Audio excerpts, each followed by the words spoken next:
Welcome to the stream. Hey everybody in YouTube land. So my next video in my master commentary series for Rashid is going to be looking at how to deal with Bruiser characters, for lack of a better word. So this is going to involve covering basically two big characters, Marissa and Zangief, and how do you deal with them? And I think that in terms of a general game plan, really the simplest way to go about it dealing with these two characters because they're so big and dangerous. One, because they're a grappler for massive damage if they can scoop you up, and the other because their hits do a lot of damage, is you have to stay just out of range to give you enough time to avoid a lot of the worst of their attacks. With Geef, in terms of scooping you up, and in the case of Marissa, with just not having your drive gauge get eviscerated by playing too close.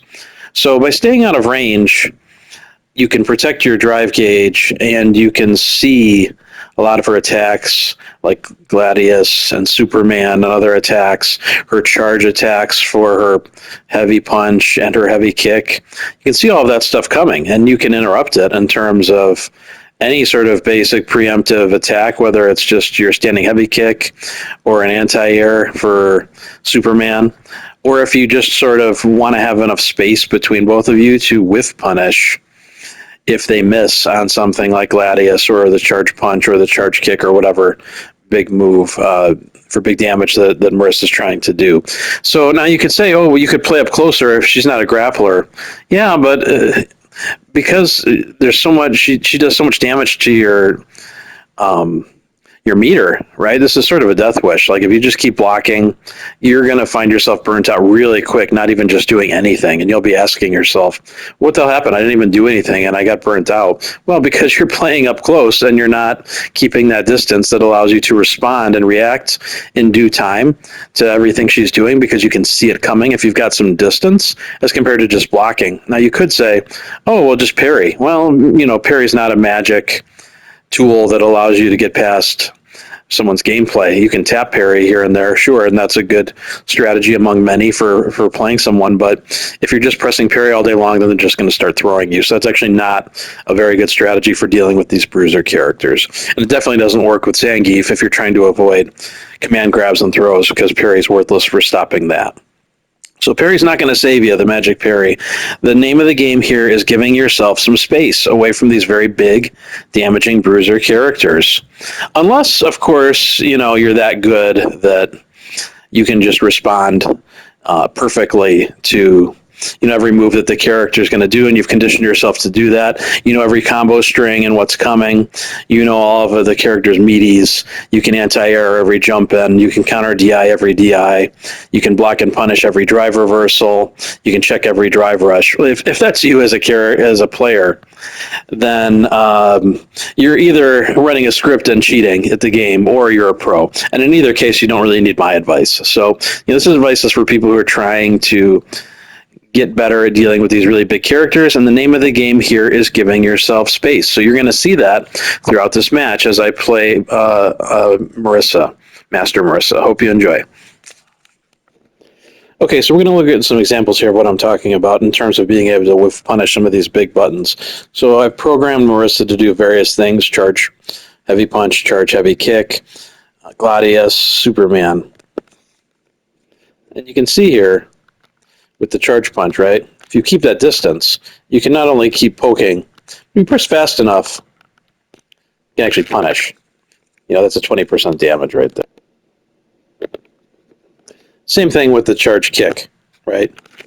You can punish that too, same. You can see the same with Gladius too, though it's a little bit harder to punish that one, right? If you're on point and you're doing it really fast, you can get that punished too, as you see. You also see the same with Superman by keeping the distance where I am right now, right? When they go into it, you have enough time to see what they're doing and actually react with the heavy kick. And it is a counter hit in the air. You don't want to probably do the heavy, but you can do the medium mixer, for example, to get extra damage. And if you're really fast, you can even do things like a super connecting and do it too. Or, you want to keep it simpler, you can just do the heavy mixer as a Preemptive punish, right? Okay, so let's jump into our match here. Okay, so this is the set I played against a Master Marissa. She was about 1591 MR when we met up. I looked at the profile just as I was recording this, and this person had hit 1600 plus MR for High Masters. So this is actually an interesting match. I'm just going to show one of the best of 7 that we played.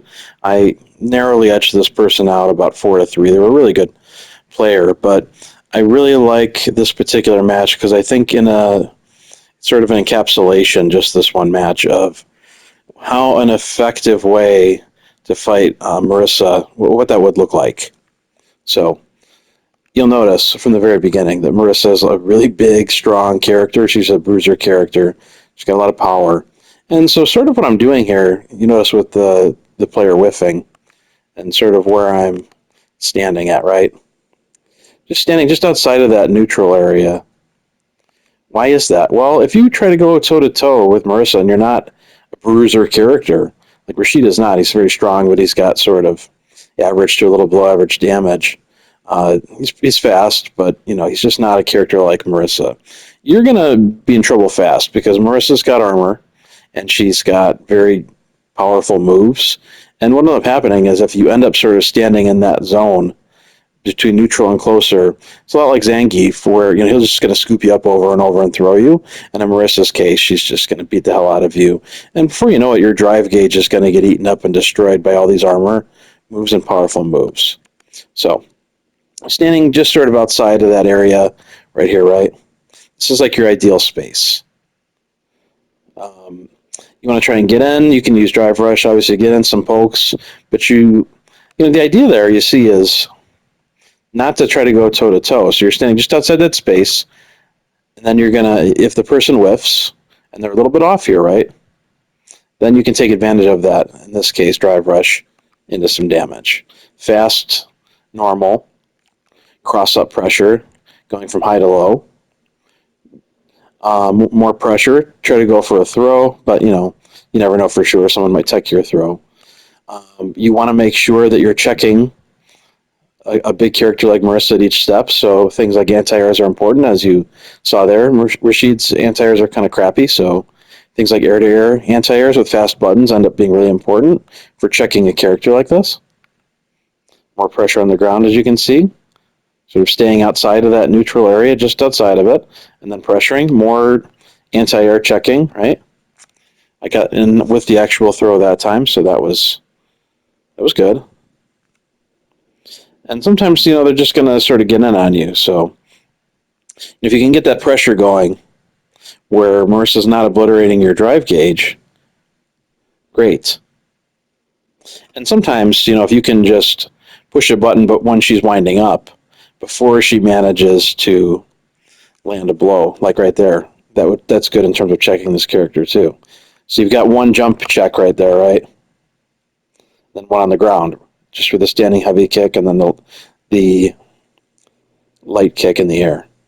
An air throw, more checking. That's another anti-air, but in the form of the air throw, more pressure. And then once you've got this person in the corner, it's a little bit different story. You can stand toe to toe because you're going to be using meaty pressure, and they don't really have a lot of mobility and places to go. So once you've gotten them in the corner, the more sort of direct form of engagement, as long as you have effective meaties to draw that you are good at, you're good at employing, then have at it. So you've got that in a number of different situations here with the meaties. Okay, so you've got to throw, run into the target combo. That's actually meaty in the corner. So you've got some pressure into the light cyclone, and so they pushed a button and got hit. Then you can pressure forward. Now there is a space, as I've mentioned, between the light cyclone going into the overhead kick, the medium kick. But I've noticed when you have people in the corner, they get sort of frantic. So when you try to go from regular buttons to the overhead, in the case of the light cyclone into the overhead, people oftentimes there's more leeway in the corner than there is in the normal part of the screen because things have gotten a lot more compact and people tend to get frantic. You can get away with a lot more of this kind of pressure in the corner than you can in the mid screen. So that's the end of round one. Using the tactic I've been talking about with these bigger, stronger characters. Stay just outside of their range and then engage strategically and selectively. So you know that the person's trying to be aggressive, right? So I jumped back already, trying to keep that space between us. Drive rush in, I got hit there. Tried to jump out of the corner. No shame with that. Obviously, when you get stuck in the corner, you want to get out as soon as possible and pressure, as you're seeing here. With the level 2, you know that if someone's stuck in the corner, they're probably going to do something desperate. So if you can get them in a situation where they're in the corner and you can pop the level 2, like with Rashid, you can see here, there's not many options, right? If they're going to push forward, they're going to get hit by the level 2. And in this case, using a super, but I'm blocking there, right? So that's a bait. You can see that again. You pop the level 2, you run in, you block, they get baited, then you get to light them up for max damage here. That would have been nice if the combo actually hadn't dropped through no fault of my own. Sometimes that happens with Rashid when you try to do the EX Sky High. After the EX Mixer, you just have to take the punches and roll with them sometimes. This person's doing a pretty good job of throw teching in the corner. Now she's got actual pressure. She's broken out. So this is sort of what you don't want to have happen. You don't want to be going toe-to-toe with a Marissa. This match probably would have ended a lot differently if the combo hadn't dropped. So that's just sort of realistically something worth pointing out here. Okay, so we're moving into the final round. You're going to see more of the same tactic that I was employing and describing earlier. Give yourself a little bit of that space just outside of neutral.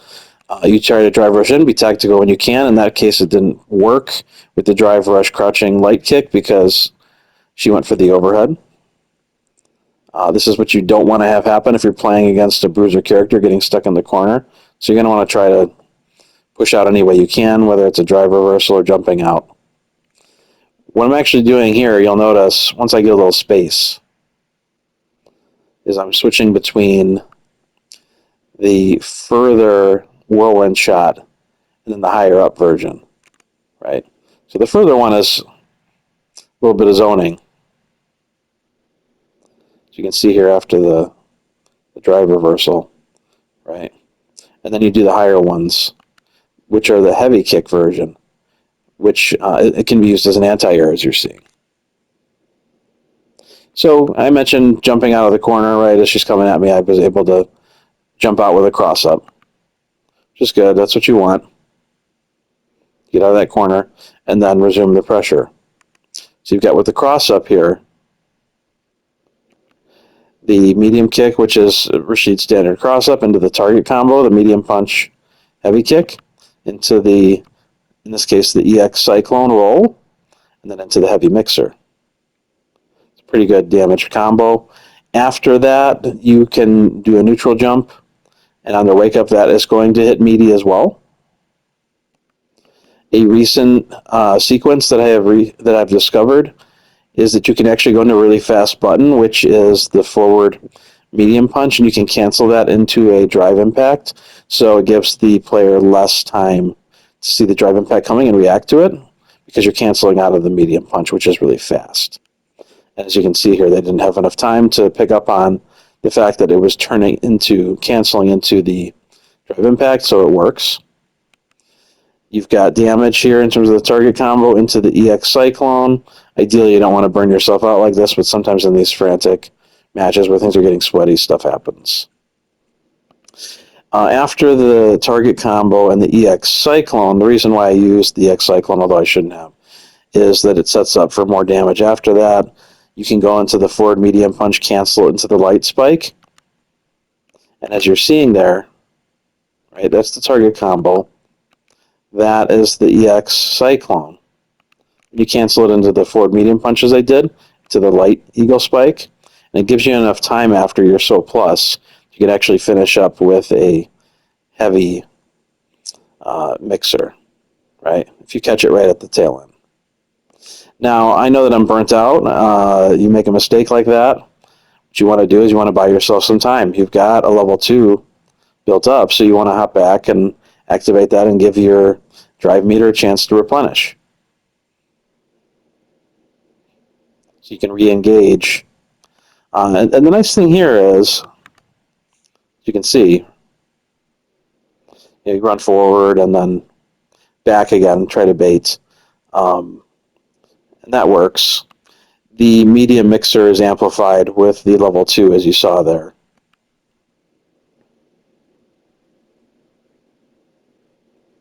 And again, with the overhead, as I mentioned, people seem to be more susceptible to it in the corner than they are regularly because things do get sort of sweaty and chaotic in the corner, so I use that to my advantage here. You've got the medium mixer again, the empty jump trying to confuse them into the throw, but the throw tech was good there. Again, with the overhead, do the target combo into the cyclone roll. It's a good sequence in the corner, and it finishes up the round. So I hope this video was useful. Keep a lookout in the future for future videos where I will be looking at other Bruiser characters. I'm going to have a segment on Zangief next and a similar strategy for keeping distance between you and him and how to win. Take care, everybody, and thanks for watching.